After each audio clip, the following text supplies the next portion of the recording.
by the grace of Jesus Christ. So today's verse is going to be Zephaniah 3:15.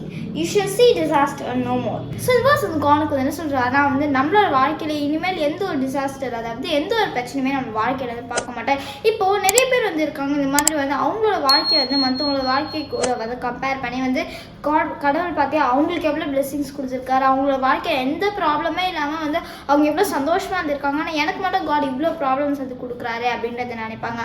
ஆனால் நம்ம வந்து எப்படி இருக்கணும்னா வந்து நம்மளோட வாழ்க்கையில் வந்து எவ்வளோக்கு எவ்வளோ பிரச்சனைலாம் வருதோ வந்து சாத்தான் வந்து நம்மளை வந்து காட் கிட்ட வந்து பிரிக்க வந்து பார்க்குறோம். ஆனால் நம்ம வந்து அந்த ஒரு சுச்சுவேஷனுமே காட் கிட்ட வந்து க்ளோஸராக வந்து போயிட்டே வந்து இருக்கணும். ஸோ அதனால் நம்மளோட வாழ்க்கையில் சாத்தான் நமக்கு எவ்வளோ பெரிய பிரச்சனை கொடுத்துட்டே போகிறானோ வந்து அதுலேருந்து நம்ம வந்து எழுச்சி வந்து நின்று நான் வந்து கடவுளை தான் வந்து ஃபாலோ பண்ணேன், ஸ்ட்ராங்காக காடை வந்து ஃபாலோ பண்ணேன்னா வந்து காட் கண்டிப்பாக நம்மளோட வாழ்க்கையில் வந்து ஒரு எவர்லாஸ்டிங்கான பிளெஸிங் அது கொடுத்து மற்றவங்கள மத்தியிலையுமே வந்து நம்மளை வந்து உயர்த்தி வந்து வைப்பார்.